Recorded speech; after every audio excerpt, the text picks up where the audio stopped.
Israel Finkelstein e Neil Asher Silberman. A Bíblia Desenterrada, a nova visão arqueológica de Israel Antigo e da origem de seus textos sagrados. Parte 3. Judá e a criação da história bíblica. Capítulo 10. Entre guerra e sobrevivência, 705 a 639 antes da Era Comum. A decisão do rei Ezequias de rebelar-se contra o Império Assírio seguramente foi uma das decisões mais fatídicas tomadas no reino de Judá. Declarar independência do soberano imperial brutal daquela região, que há apenas décadas havia desmantelado violentamente o reino de Israel, exigia poder político e organização estatal para fazer preparativos econômicos e militares de longo alcance. Isso também exigia uma clara convicção religiosa de que, a despeito do tremendo poder do Império Assírio, Yahvé asseguraria o êxito militar final de Judá. Na Bíblia, todos os terríveis infortúnios do reino de Israel foram atribuídos aos costumes idólatras da sua gente. Agora, a purificação do culto a Yahvé seria o único modo de assegurar a vitória de Judá e salvar seu povo do destino de destruição e exílio que sucedera ao povo pecador do norte. E, então, após a morte de Sargon em 705 antes da Era Comum, quando a capacidade de o império controlar seus territórios distantes pareceu questionável, Judá ingressou em uma coalizão anti-assíria apoiada pelo Egito, conforme o segundo livro dos reis, e ergueu a bandeira da rebelião, com efeitos imprevistos de longo alcance. 4 anos depois, em 701 antes da Era Comum, o novo rei assírio, Senaquerib, veio a Judá com um exército formidável. Os livros dos reis dão um aspecto de bravura ao desfecho. Ezequias foi um grande herói, um rei ideal comparável somente a Davi. Ele seguiu os passos de Moisés e limpou Judá de todas as transgressões do passado. Graças à sua piedade, os assírios se retiraram de Judá sem serem capazes de conquistar Jerusalém. Como veremos, essa não foi toda a história, e a história toda tampouco é fornecida pelo relato bíblico subsequente dos 25 anos de reinado de Manassés, filho de Ezequias. Em contraste com o rei ideal Ezequias, os livros dos reis convertem Manassés no apóstata consumado, que gastou toda a sua longa carreira no trono trazendo de volta todas as terríveis abominações do passado. Se dependêssemos apenas do material bíblico, não teríamos motivos para questionar esse retrato em preto e branco da retidão de Ezequias e da apostasia de Manassés. Contudo, fontes assírias contemporâneas e a arqueologia moderna mostram que a interpretação teológica que a Bíblia fez da rebelião de Judá contra a Síria oculta uma realidade histórica bem diferente. Um grande milagre e a traição a ele. O segundo livro dos reis narra a história da grande aposta de Ezequias em um drama de cartas marcadas em que um pequeno elenco de personagens declama falas formalizadas sobre temas teológicos facilmente identificáveis. Esse estilo de solilóquios desempenhados para edificar o leitor bíblico é uma das características da história deuteronomista. O uso da retórica religiosa é visível. O ponto alto da história bíblica é mostrar como mera força das armas ou equilíbrio de poder não influencia o desfecho de uma guerra entre nações. Por trás de tudo isso está a força condutora de Yahvé, que usa exércitos e batalhas para recompensar aqueles que zelosa e exclusivamente o cultuam e para punir aqueles que não fazem isso. Após a descrição do comportamento religioso de Ezequias, o segundo livro dos reis insere uma breve digressão, de fato uma repetição, sobre a queda do reino do norte e a deportação do seu povo por causa dos seus pecados. A intenção dela é lembrar o leitor do contraste entre os destinos do Israel pecador e do Judá justo. As situações são similares, os resultados são opostos. Israel se rebelou, Salmanasar V sitiou Samaria, o reino do norte foi destruído e seu povo deportado. Por causa dos seus pecados, Yahvé não estava lá para socorrê-los. Judá também se rebelou, Senaquerib sitiou Jerusalém, mas Ezequias era um rei justo, de modo que Jerusalém se livrou e o exército de Senaquerib foi destruído. A moral da história é clara, mesmo que as temíveis forças assírias tenham invadido o reino e conquistado todas as cidades fortificadas periféricas. Confiar no poder de Yahvé é a única chave para a salvação. Os comandantes assírios que estavam sitiando Jerusalém desafiaram os perplexos defensores nas muralhas da cidade, zombaram dos cidadãos e tentaram quebrar sua força de vontade, questionando a sabedoria do rei Ezequias e ridicularizando sua fé. Início da citação, abre aspas, ouvi a palavra do grande rei, do rei da Assíria. Assim fala o rei, não vos deixeis enganar por Ezequias, pois não é capaz de vos salvar da minha mão. Nem vos leve Ezequias a confiar no Senhor, quando afirma, o Senhor nos salvará e não entregará esta cidade nas mãos do rei da Assíria.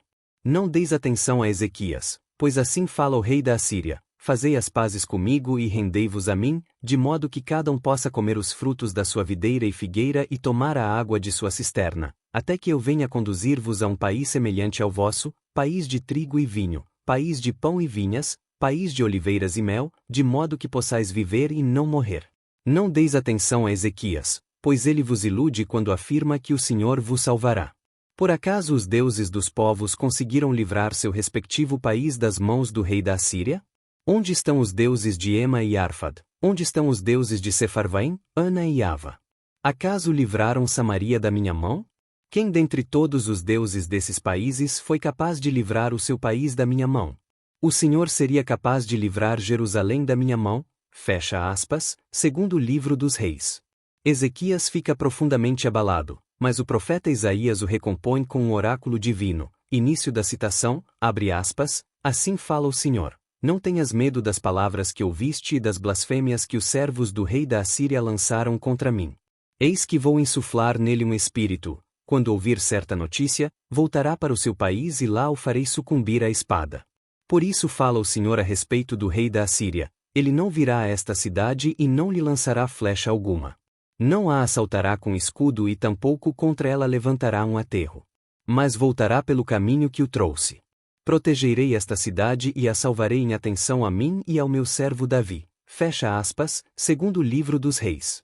E, de fato, uma libertação miraculosa aconteceu naquela mesma noite. Início da citação, abre aspas, nesta mesma noite, o anjo do Senhor saiu e feriu 185.000 homens no acampamento dos assírios. De manhã, quando se levantaram, só viram corpos sem vida.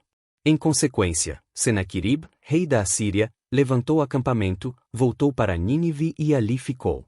Certo dia, quando estava prostrado no templo do seu deus Nesroc, seus filhos Adrameleque e Sarazar o mataram à espada. Fecha aspas. Segundo o livro dos Reis. A independência de Judá e sua fé fervorosa no poder de Yahvé de livrar de todos os inimigos foi, assim, milagrosamente preservada. Mas logo depois disso, a história dá uma guinada bizarra com a subida ao trono davídico de Manassés, filho de Ezequias. Em uma época em que o poder de Yahvé devia estar bem evidente para o povo de Judá, o novo rei Manassés faz uma meia-volta teológica brusca. Início da citação, abre aspas, ele praticou o que desagrada ao Senhor, imitando as abominações dos povos que o Senhor tinha expulsado da presença dos israelitas. Reconstruiu os santuários das alturas que seu pai Ezequias tinha destruído, levantou altares a Baal e fez uma Azerá, como tinha feito Acabe, rei de Israel. Prostrou-se diante de quaisquer forças celestes, prestando-lhes culto. Construiu altares no templo do Senhor, do qual o Senhor tinha dito: em Jerusalém porei o meu nome. Levantou altares para todas as forças celestes nos 2 pátios do templo do Senhor. Passou seu filho pelo fogo, entregou-se à adivinhação e à magia, estabeleceu necromantes e adivinhos. Numa palavra, fez muitas coisas que desagradaram o Senhor e o irritaram. Fecha aspas, segundo o livro dos Reis. A despeito da crença de que uma Jerusalém santificada passará a ser, implicitamente sempre fora, a sede de Yahvé na terra e que sua pureza garantiria o bem-estar do povo de Israel, Manassés alegadamente seduziu seus súditos a fazer coisa pior do que as nações que o Senhor tinha exterminado diante dos israelitas, segundo o livro dos Reis. O que estava acontecendo ali? O que causou essa reviravolta drástica? Ezequias realmente foi tão justo e Manassés tão perverso? 2. Preparando-se para desafiar um império mundial. Os livros dos Reis oferecem somente um pano de fundo sumaríssimo da rebelião de Ezequias, relatando que ele rebelou-se contra o rei da Assíria e deixou de ser seu vassalo. Segundo o livro dos Reis. Os livros das Crônicas, escritos alguns séculos mais tarde e geralmente considerados como uma fonte histórica menos confiável do que os livros dos Reis, não obstante oferecem uma informação mais detalhada sobre os preparativos que Ezequias ordenou nos meses e semanas que antecederam o ataque assírio. Nesse caso, como veremos mais adiante, a arqueologia afirma que Crônicas pode ter preservado informação histórica confiável que não estava incluída nos livros dos Reis. Além de construir celeiros para cereais, azeite e vinho e currais para ovelhas e gado por todo o reino, segundo o livro das Crônicas, Ezequias despendeu um grande esforço para assegurar o abastecimento de água de Jerusalém durante um período de sítio. Início da citação, abre aspas, quando Ezequias viu que Senaqueribe vinha chegando e que a intenção era atacar Jerusalém, resolveu, com os oficiais e guerreiros de elite, obstruir todas as águas das vertentes que havia fora da cidade. E todos colaboraram com ele. Reuniu-se uma grande multidão de gente que se pôs a obstruir as vertentes e o riacho que atravessava a região, dizendo, porque os reis da Assíria, ao chegarem, deveriam encontrar água em abundância? Ezequias se fortificou. Reconstruiu toda a muralha nos pontos danificados e sobre ela erigiu torres. Além dessa muralha, construiu mais outra e fortificou o lugar do aterro na cidade de Davi. Também mandou preparar grande número de lanças e escudos. Nomeou comandantes militares para o povo, reuniu-os na praça da porta da cidade e os encorajou, dizendo, sede fortes e corajosos. Não tenhais medo nem vos assusteis diante do rei da Assíria, nem diante de todas as tropas que o acompanham, pois conosco está quem é mais forte do que ele. Ele conta com a força de um braço de carne, mas nós contamos com o Senhor nosso Deus, que nos vai ajudar e batalhar por nós. E o povo ganhou confiança ao ouvir essas palavras de Ezequias, rei de Judá. Fecha aspas, segundo o livro das Crônicas. Ao passo que para as reformas religiosas de Ezequias há apenas indicações arqueológicas escassas e questionáveis em todo o seu reino, há evidência abundante tanto para o planejamento quanto para o desfecho horrendo de sua revolta contra a Síria. Jerusalém naturalmente foi um foco de operações. Preparativos de defesa podem ser vistos mais claramente em escavações no bairro judeu de Jerusalém, onde foi construída uma muralha de fortificação com mais de 20 pés de largura para proteger os subúrbios recentemente estabelecidos na colina ocidental. Essa muralha defensiva aparentemente foi construída em um período de emergência nacional. A colina ocidental já estava densamente povoada e as casas particulares situadas ao longo do traçado planejado das fortificações da cidade tiveram de ser demolidas. A construção dessa muralha aparentemente é mencionada na Bíblia, na advertência de Isaías ao rei de que ele friamente demolira casas para reforçar a muralha. Livro de Isaías. Outra importante missão foi prover a cidade com um suprimento seguro de água no caso de haver um sítio. A única fonte perene em Jerusalém, o Gion, estava localizada na base do Vale de Cédron, aparentemente fora do traçado da muralha da cidade. Esse era um antigo problema em Jerusalém e houve tentativas anteriores de resolvê-lo, talhando um túnel na rocha para dar acesso à fonte a partir de dentro do núcleo urbano fortificado. Ezequias teve uma ideia bem mais ambiciosa. Em vez de prover os meios para descer até a água, ele planejou trazer a água para dentro. De fato, temos uma bela descrição contemporânea desse extraordinário projeto de engenharia, originalmente esculpida nas paredes do próprio túnel de água.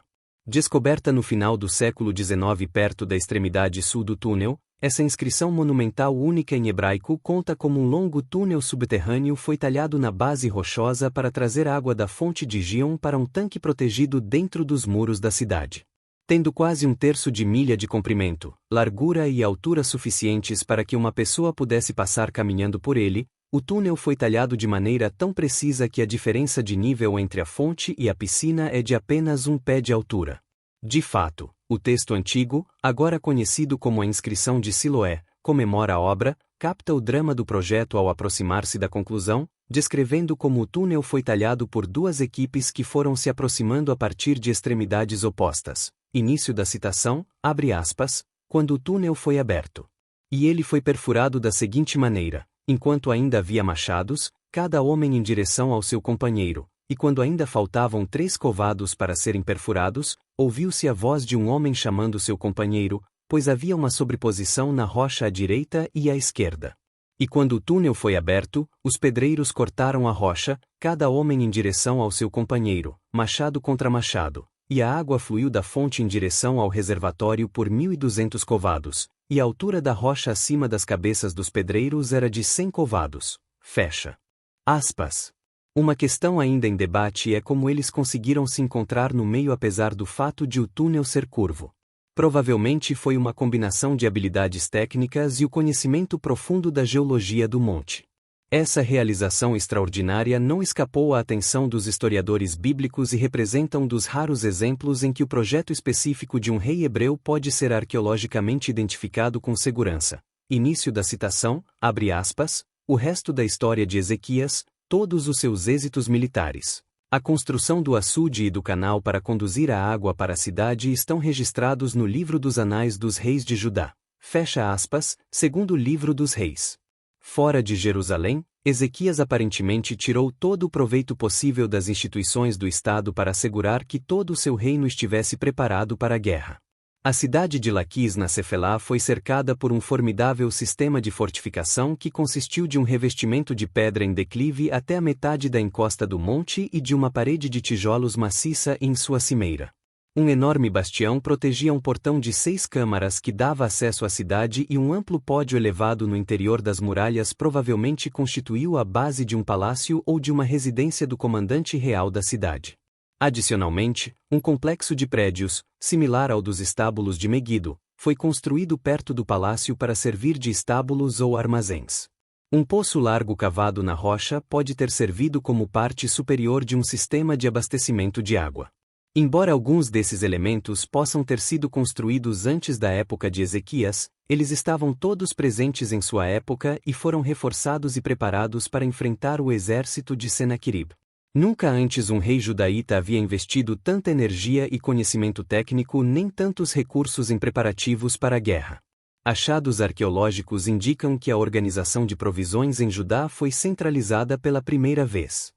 A evidência mais clara disso é uma classe bem conhecida de jarros de grande capacidade encontrados em todo o território do reino de Ezequias, produzidos em massa em formato e tamanho similares. Sua característica mais importante e singular são as impressões em forma de selo carimbadas na argila ainda úmida de suas alças antes de serem levadas ao fogo. As impressões trazem um emblema em forma de um disco solar alado ou um escaravelho, que se acreditou ser uma insígnia real judaíta, e uma breve inscrição em hebraico dizendo LMLK, propriedade do rei. A referência real é combinada com o nome de uma destas 4 cidades, Hebron, Socó, Zif e um lugar ainda não identificado designado pelas letras MNST. Os primeiros 3 sítios são conhecidos de outras fontes, enquanto o último, enigmático, pode ter sido um título para Jerusalém ou um núcleo urbano judaíta desconhecido.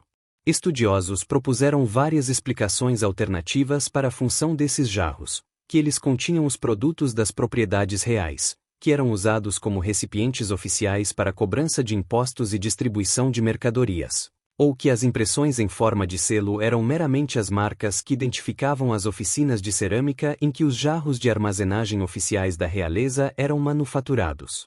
Como quer que tenha sido, é bem evidente que eles estão associados com a organização de Judá antes da rebelião contra a Síria.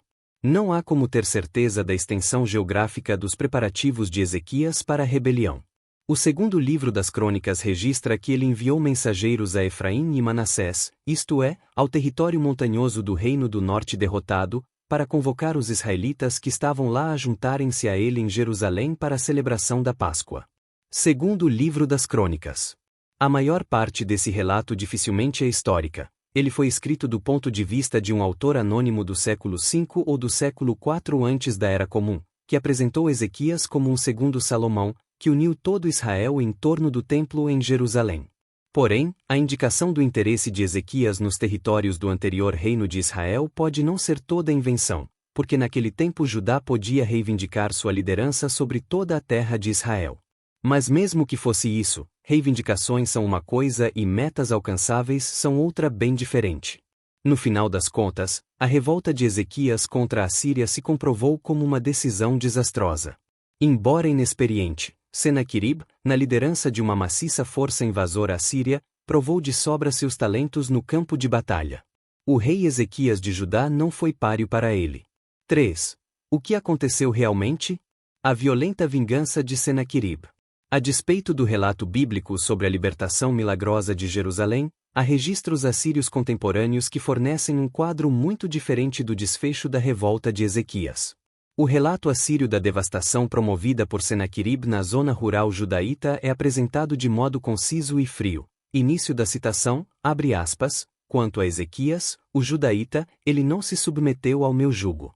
Sitiei 46 de suas cidades fortificadas, baluartes e os inumeráveis pequenos povoados em seus arredores e os conquistei, usando rampas de terra bem compactada e arietes carregados por elas até bem perto das muralhas em combinação com o ataque de soldados a pé, minas, brechas e trabalhos de sapa. Tirei delas 200.150 pessoas, jovens e velhos, homens e mulheres, cavalos, mulas, jumentos, camelôs, gado graúdo e miúdo sem conta e considerei-os como despojo. A ele próprio fiz prisioneiro em Jerusalém, sua residência real, como um pássaro na gaiola. E cerquei-o com elevações de terra para incomodar quem deixava o portão da sua cidade. Tomei do seu país as cidades que saqueei e as entreguei a Mitinti, rei de Asdod, Padi, rei de Acaron, e Silibel, rei de Gaza. Assim, reduzi seu país e ainda aumentei o tributo. Fecha aspas. Embora o número declarado de prisioneiros possa ser um grande exagero, a informação combinada dos registros assírios e das escavações arqueológicas em Judá confirma adequadamente a intensidade da campanha sistemática de sítio e pilhagem, primeiro contra as áreas agrícolas mais ricas de Judá nos contrafortes da Cefelá e em seguida na direção da capital nas terras altas. A devastação das cidades judaítas pode ser vista em quase cada monte de ruínas escavado no interior de Judá. Os restos arqueológicos sombrios combinam perfeitamente com os textos assírios que recontam, por exemplo, a conquista da proeminente cidade judaíta de Azeca, descrita como localizada em um cume de montanha, como inumeráveis adagas de aço apontadas para o alto do céu. Ela foi tomada por assalto, pilhagem, então, arrasada. Isso não foi violência gratuita, visando apenas aterrorizar os judaítas para subjugá-los. Tratou-se também de uma campanha bem calculada de destruição econômica, no decorrer da qual as fontes de riqueza do reino rebelde seriam eliminadas. A cidade de Laquis, localizada na área agrícola mais fértil de Judá, era o centro regional mais importante do domínio real judaíta. Era a segunda cidade mais importante do reino depois de Jerusalém. O papel central que ela desempenhou nos eventos de 701 antes da Era Comum é indicado no texto bíblico, segundo o Livro dos Reis. O ataque de Senaqueribe visou a sua destruição completa. Uma ilustração vívida do sítio assírio dessa cidade foi preservada com detalhes extraordinários em um grande alto-relevo mural que certa vez decorou o palácio de Senaqueribe em Nínive, no norte do Iraque. Esse alto-relevo, com cerca de 60 pés de comprimento por 9 pés de altura, foi descoberto na década de 1840 pelo explorador britânico Austen Henry Layard e subsequentemente transportado de navio para Londres, onde permanece exposto no Museu Britânico. Sua localização original na parede de um cômodo no interior do Palácio de Senaqueribe indica a importância dos eventos que retrata. Uma breve inscrição revela seu tema. Início da citação, abre aspas, Senaqueribe, rei de tudo, rei da Assíria, sentado no seu trono enquanto o despojo da cidade de Laquis desfilou diante dele. Fecha aspas. Esse impressionante alto-relevo de Laquis condensa todo o horrível curso dos eventos em um só quadro. Ele mostra Laquis como uma cidade extremamente bem fortificada. Uma batalha feroz está sendo travada nas imediações da muralha. Os assírios construíram uma rampa de sítio, sobre a qual eles empurram seus arietes fortemente blindados na direção da muralha. Os defensores de Laquis reagem desesperadamente, tentando evitar que os arietes se aproximem da muralha. Eles lançam tochas incendiárias, na tentativa de incendiar as máquinas de guerra, enquanto os assírios derramam água sobre os arietes. Os arqueiros assírios postados atrás dos arietes bombardeiam as muralhas com flechas enquanto os defensores judaítas revidam. Porém, todas as medidas defensivas da cidade, e todo o combate heróico dos defensores, foram em vão. Os prisioneiros são levados para fora do portão, alguns são mortos e seus corpos sem vida empalados com lanças. O despojo é tomado da cidade, incluindo os recipientes sagrados dos seus rituais religiosos. Durante todo o tempo Senaqueribe está sentado com impassível majestade em um trono diante de sua tenda real, não muito distante do acampamento assírio, supervisionando o desfile dos prisioneiros e do saque tirado das casas e dos prédios públicos da comunidade rebelde. Alguns especialistas questionaram a exatidão dos detalhes desse alto relevo e argumentaram que a autopropaganda do império, não um registro confiável do que aconteceu em Laquis. Porém, dificilmente se poderá pôr em dúvida que o alto relevo trata da cidade específica de Laquis e com os eventos específicos de 701 antes da Era Comum. A topografia da cidade e a vegetação local foram representadas com precisão, mas isso não é tudo. É possível identificar até mesmo o ponto de vista privilegiado de onde o artista fez o esboço para o alto relevo. Além disso, as escavações arqueológicas em Laquis forneceram detalhes sobre a localização do portão e a natureza das fortificações e sobre o sistema de sítio que confirmam a exatidão do alto relevo. As escavações britânicas em Laquis na década de 1930 e a nova escavação feita por David Ussishn em nome da Universidade de Tel Aviv na década de 1970 revelaram evidências dramáticas independentes das últimas horas dessa grande fortaleza judaíta. A rampa de sítio assíria, retratada no alto relevo, foi identificada e escavada. É o único exemplo conservado dessa estrutura de sítio em todos os antigos países do Império Assírio. Não causa surpresa que tenha sido construída no lado mais vulnerável do monte, onde ele está ligado com o cume da montanha. Nos demais lados as encostas são íngremes demais e não permitem a construção de uma rampa nem o deslocamento dos arietes. Os achados arqueológicos no interior da cidade fornecem evidência das ações desesperadas dos defensores. Eles levantaram uma enorme contrarrampa diretamente oposta à rampa assíria, mas essa última tentativa feita pelos defensores para evitar que os assírios rompessem a muralha fracassou. A cidade foi queimada até a base. Outros achados provêem evidência da ferocidade da batalha. Centenas de pontas de flechas foram encontradas junto à base da muralha da cidade. Pedras perfuradas, algumas delas com resquícios de cordas queimadas nas perfurações, aparentemente lançadas rampas abaixo pelos defensores na tentativa de destruir as máquinas de sítio, foram recuperadas perto do local em que a muralha foi atacada. Um sepultamento em massa de cerca de 1.500 pessoas, homens, mulheres e crianças, foi descoberto nas cavernas das encostas ocidentais do monte, misturado com cerâmica do final do século 8 antes da Era Comum. 4. Outra perspectiva bíblica.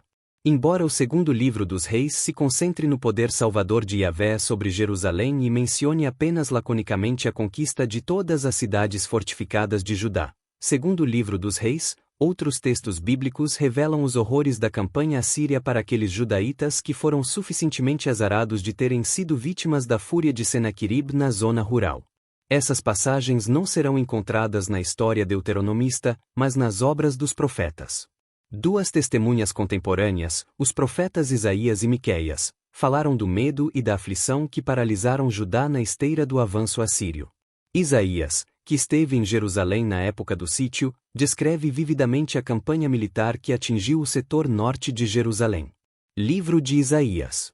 E Miqueias, que era natural da Cefelá, uma área urbana não muito distante de Laquis, descreve o apático estado de choque dos sobreviventes sem abrigo, culpando sua própria idolatria pela desgraça sofrida. Início da citação, abre aspas, não anuncieis em Gate, não choreis em Soco, em Bet-Leafra revolvei-vos no pó. Segue teu caminho, habitante de Safir, vergonhosamente nu. Não sairá mais o habitante de Sanã. A lamentação de Bet-Ezel vos tira todo o apoio. Poderá esperar algo de bom o habitante de Marot? Porque a desgraça desceu do Senhor até a porta de Jerusalém.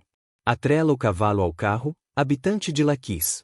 Este foi o começo do pecado para a filha de Sião, por quem te foram encontradas as rebeldias de Israel. Fecha aspas, livro de Miqueias. O golpe sofrido pela Cefelá também foi aclarado com abundância de provas nos resultados das explorações arqueológicas, mostrando que a região jamais se recuperou da campanha de Senaquerib. Mesmo nas décadas seguintes, após o renascimento parcial de Judá, a Cefelá continuou esparsamente habitada. Tanto a quantidade de sítios quanto o tamanho da área construída, no qual se baseia a estimativa da população, encolheu para um terço do que era no final do século 8 antes da Era Comum. Algumas das principais áreas urbanas foram reconstruídas, mas muitas das pequenas localidades, dos povoados e casas de fazenda permaneceram em ruínas.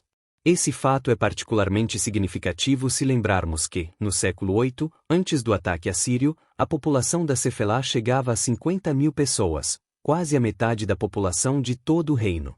Só a fé em Yahvé não livrou o território de Ezequias da ira dos assírios. Vastas partes de Judá foram devastadas e terra agrícola valiosa foi dada pelos vencedores assírios às cidades-estado da Filisteia.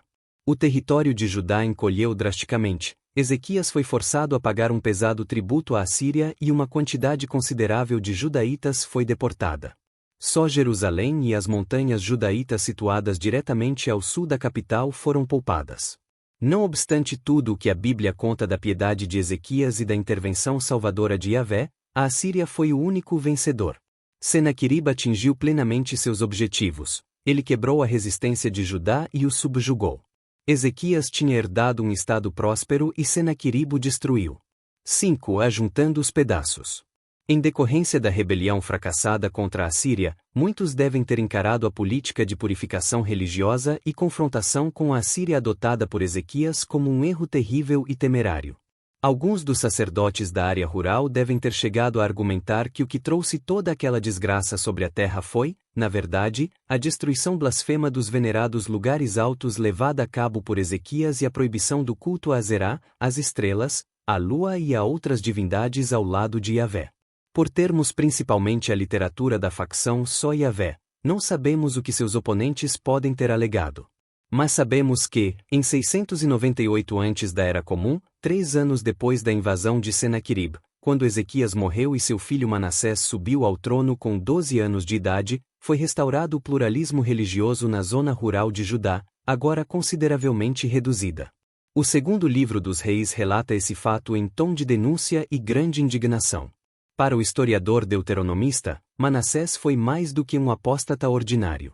Ele foi descrito como o mais pecador dos monarcas já visto no reino de Judá. Segundo livro dos Reis. De fato, o livro dos Reis põe nele a culpa pela futura destruição de Jerusalém. Segundo livro dos Reis. Obviamente havia algo mais do que apenas considerações teológicas por trás da mudança da política religiosa oficial. A sobrevivência do reino estava nas mãos de Manassés e seus conselheiros mais chegados, e eles estavam determinados a recuperar Judá. Para isso, era necessário restaurar em certa medida a autonomia econômica da zona rural, ainda a maior fonte potencial de riqueza do reino. A recuperação das áreas rurais devastadas naquela época não poderia ser conseguida sem a cooperação das redes de anciãos dos povoados e dos clãs, e isso significou permitir que ressurgisse o culto nos lugares altos locais venerados há longo tempo. Em uma palavra, os cultos a Baal, a Azerá e as forças celestes retornaram. Mesmo sendo forçado a ser um vassalo obediente, Manassés aparentemente calculou corretamente que a recuperação econômica de Judá poderia ser interessante para a Síria. Um Judá próspero seria leal ao império e serviria como um estado tampão contra o Egito, o arqui-inimigo da Assíria no sul.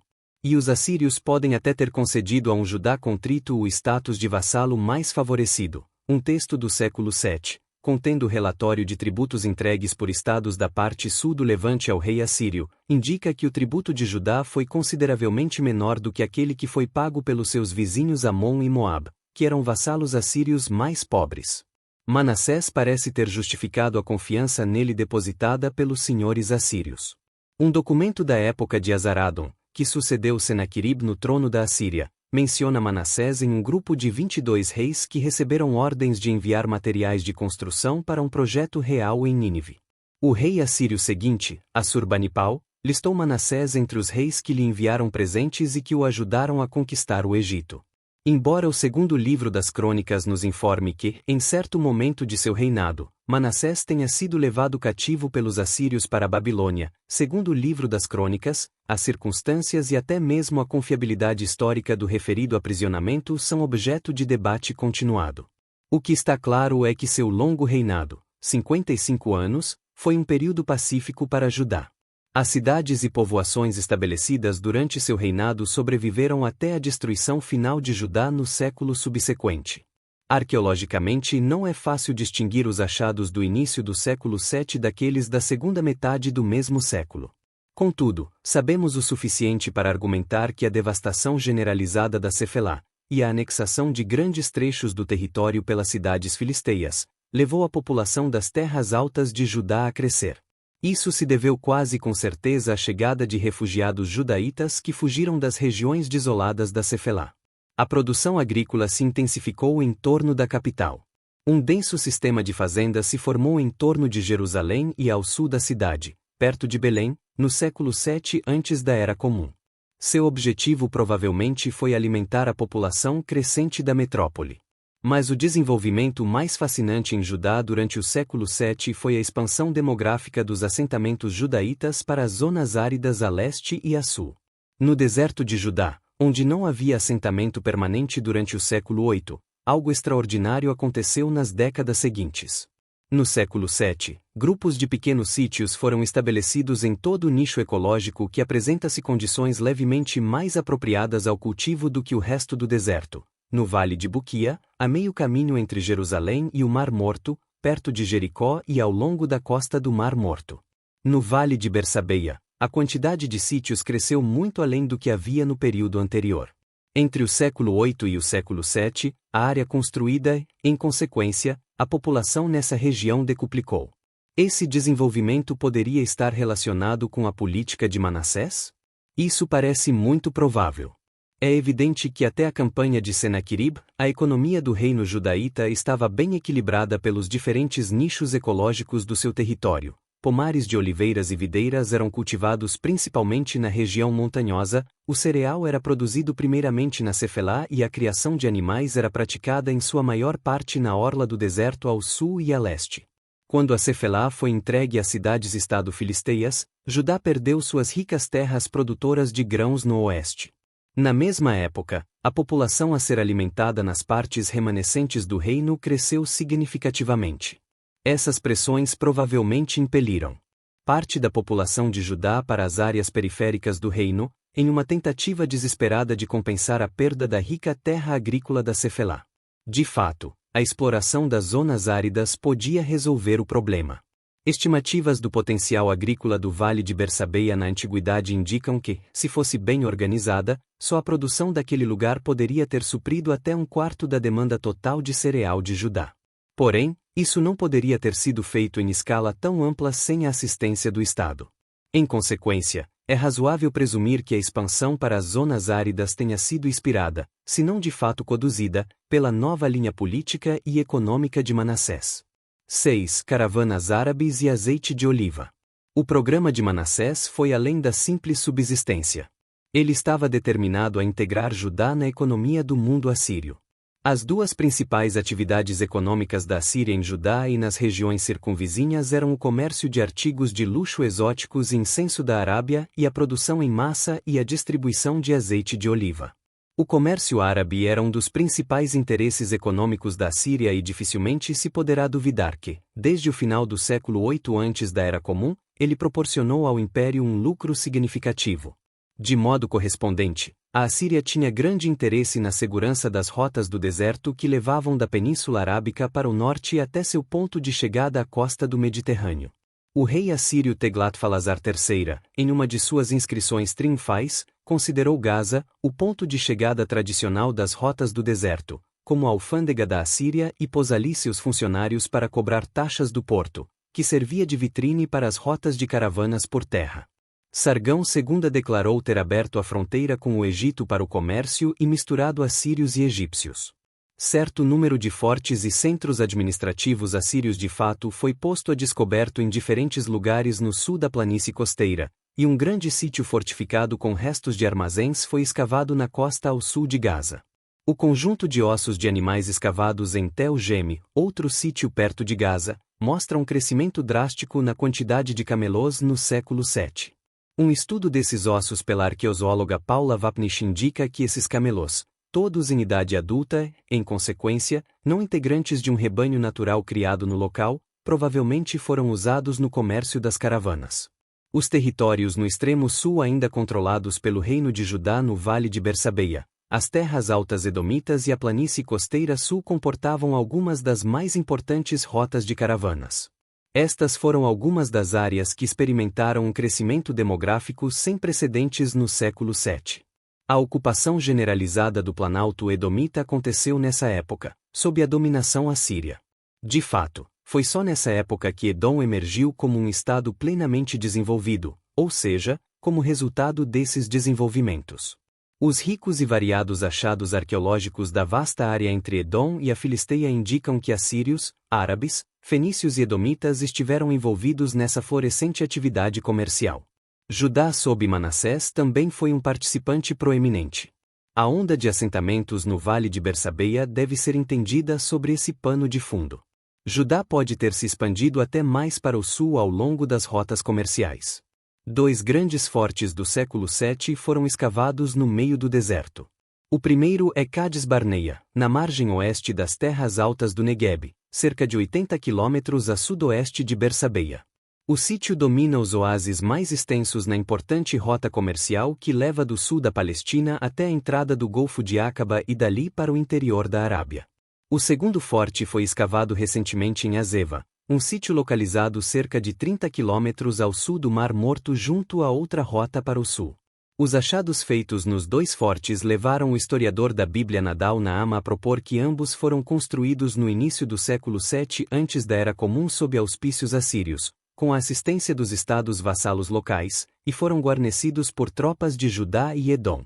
Inscrições na língua usada no sul da Arábia e encontradas em vários sítios de Judá fornecem evidência conclusiva para as fortes conexões com a Arábia naquele tempo. Esse tipo de evidência também procede de Jerusalém. 3 óstracos com inscrições do sul da Arábia foram descobertos na cidade de Davi. Por terem sido gravadas em recipientes tipicamente judaítas, em vez de em tipos importados, eles provavelmente atestam uma população árabe residente em Judá. E um selo hebreu também típico do século VII parece trazer um nome do sul da Arábia. Em conexão com isso, vários especialistas argumentaram que Mesalemem, a esposa de Manassés, teria sido árabe. Poderia ter se tratado de um casamento diplomático visando consolidar os interesses comerciais de Judá no sul? O relato deuteronomista da rainha de Sabá visitando Salomão em Jerusalém poderia ter sido inspirado pelos contatos culturais e as ambições econômicas de outro rei davídico no século VII? O contato com os árabes não foi o único horizonte econômico a se ampliar. Os assírios também monopolizaram e desenvolveram a produção de azeite de oliva do Levante. A evidência disso provém de Tel Mikne, um sítio da Cefelá Ocidental que corresponde à localização da antiga Acaron, uma das principais cidades da Filisteia. Um sítio modesto nos séculos que antecederam a tomada da região pelos assírios, Acaron cresceu para ser um enorme centro de produção de azeite de oliva no início do século VII. Mais de 100 de prensas de azeite de oliva foram encontradas ali, mais do que em qualquer outro sítio na história do país. De fato, esse é o mais impressionante centro de produção de azeite de oliva conhecido em todo o Oriente Próximo Antigo. A zona industrial cobria cerca de 1/5 da área da cidade. A capacidade anual de produção foi estimada em cerca de 1.000 toneladas. O azeite de Acaron aparentemente foi transportado tanto para a Síria quanto para o Egito, os 2 países que careciam do ambiente para cultivar pomares de oliveiras e produzir seu próprio azeite. Porém, a própria cidade de Acaron não está localizada no ambiente clássico de cultivo de oliveiras nas montanhas. Ela de fato está situada em terra plana, típica do cultivo de grãos. Ela aparentemente foi escolhida como centro de produção por causa de sua localização junto à principal rede de estradas da planície costeira sul, a meio caminho entre as regiões montanhosas em que estavam os olivais e os principais centros de distribuição na costa oeste. Os bosques que supriam a indústria de Acaron com olivas devem ter se localizado na região montanhosa de Judá e possivelmente também na parte norte da província assíria de Samaria. Como já mencionamos, o século VII se caracterizou pela efetiva industrialização da produção de olivas em Judá e ele provavelmente foi o maior fornecedor de olivas para a indústria de Acaron. Os escavadores do sítio de Acaron, Trude Dotan, da Universidade Hebraica de Jerusalém, e Seymour Gittin, do Instituto Albright, percebendo a presença de uma quantidade significativa de altares de incenso com chifres, tipicamente israelitas, nos prédios das prensas de azeite, propuseram que uma grande quantidade de judaítas pode ter sido reassentada na Filisteia por Senaquerib como trabalhadores forçados. Assim, outra barreira foi rompida entre Judá e o mundo exterior, por mais cruel e impiedosa que tenha sido a forma em que isso se deu. Todas essas iniciativas econômicas ativas, planejadas a partir de um centro, exigiram uma maior centralização do Estado judaíta. O cultivo de oliveiras e videiras em grande escala e seus produtos industriais exigiram instalações de armazenamento, transporte e distribuição eficiente. Além disso, o assentamento extensivo e o cultivo em áreas áridas exigiram planejamento de longo prazo. Foi necessário armazenar grandes quantidades de grão excedente de anos de boas colheitas e distribuí-las a partir dos centros em anos de seca severa. A evidência arqueológica apoia a hipótese de um envolvimento maior do governo em todas as fases da vida em Judá, a ponto de que a quantidade de selos, sinetes, óstracos administrativos e pesos oficiais encontrados nos extratos judaítas do século VII excede as quantidades encontradas antes. 7 Destinos em mudança. O século assírio, dos últimos anos do domínio de Acais até os dias de Ezequias e Manassés, constitui um caso fascinante de oscilação drástica da política em Judá. Os 3 reis, o avô, o pai e o filho, alternaram entre a resistência às e o engajamento com as autoridades assírias e entre políticas religiosas sincretistas e puritanas.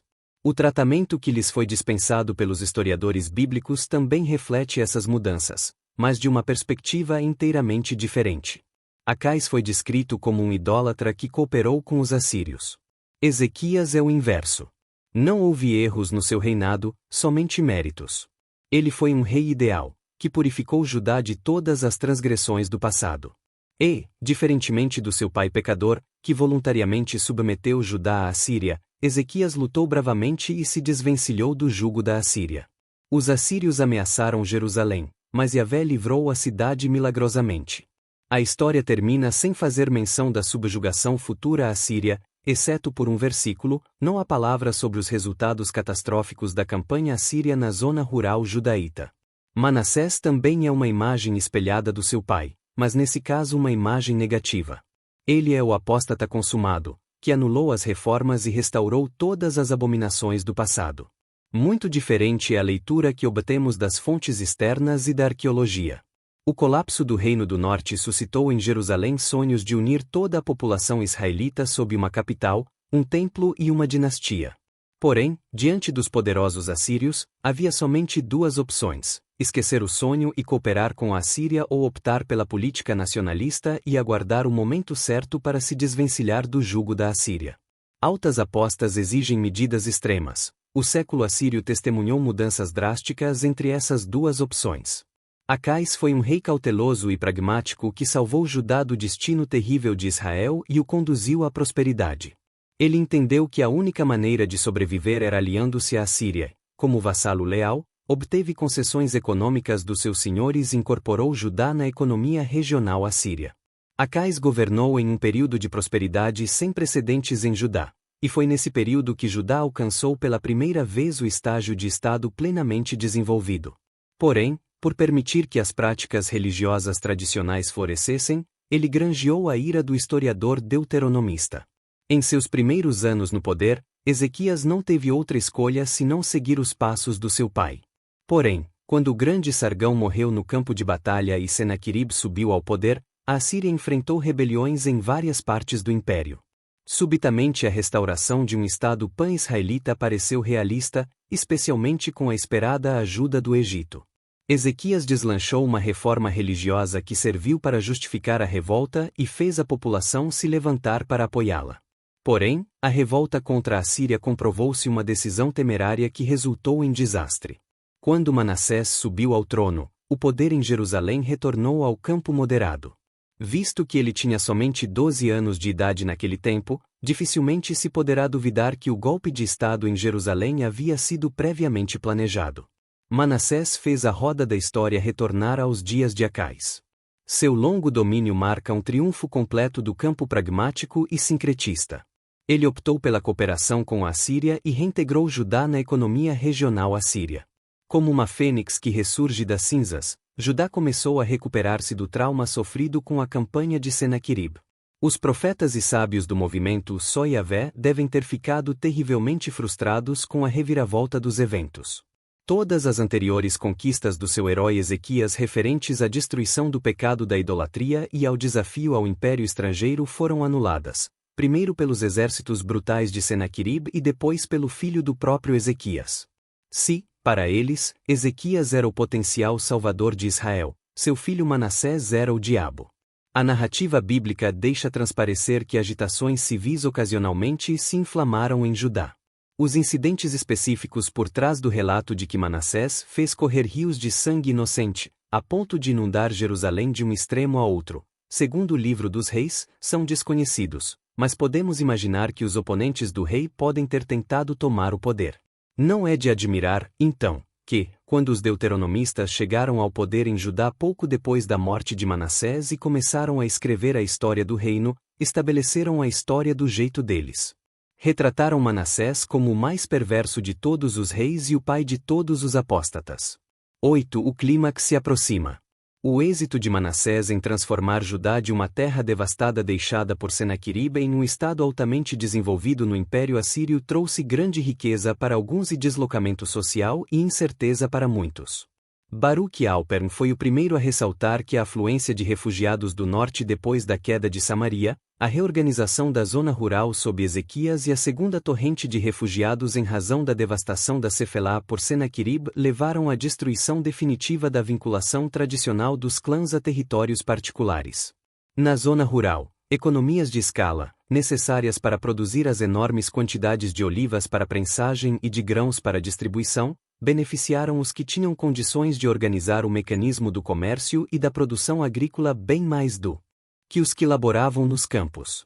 Independentemente de até que ponto os clãs sobreviventes puderam reclamar uma linha ininterrupta de herança sobre seus campos, povoados e colinas, os efeitos da guerra, da mudança populacional e o planejamento econômico intensificado da realeza pode ter encorajado muitos a sonhar com uma idade de ouro passada, real ou imaginária. Quando seus ancestrais foram assentados em segurança em territórios bem demarcados e gozaram da promessa divina de paz eterna e prosperidade em sua terra. Logo virá o clímax da história.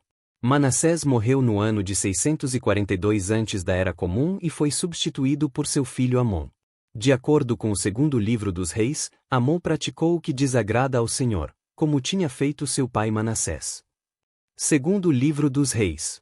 2 anos depois, um golpe de Estado foi desferido em Jerusalém, durante o qual Amon foi assassinado. Horrorizado, o povo da terra, aparentemente a elite social e econômica de Judá, matou os conspiradores e colocou no trono Josias, o filho de Amon, na época com 8 anos de idade. Josias reinaria em Jerusalém por 38 anos e seria exaltado como o mais justo de todos os reis na história de Judá, rivalizando com a reputação do próprio Davi. E, durante o seu reinado, o partido Só Yahvé uma vez mais chegaria ao poder. Também dessa vez, suas convicções religiosas movidas pela paixão e sua visão unilateral do poder de Yahvé para proteger Judá e a dinastia davídica contra todos os oponentes terrenos naufragariam ao se chocar contra as duras realidades da história. Dessa vez, porém, eles deixariam para a posteridade um brilhante testamento que manteria vivas suas ideias. Seu grande monumento seria a coletânea temporal de textos hebreus que expressam sua visão da história e suas esperanças para o futuro. Essa saga coletiva constituiria o fundamento inabalável da Bíblia hebraica que conhecemos hoje. Israel Finkelstein e Neil Asher Silberman. A Bíblia Desenterrada, a nova visão arqueológica de Israel antigo e da origem de seus textos sagrados.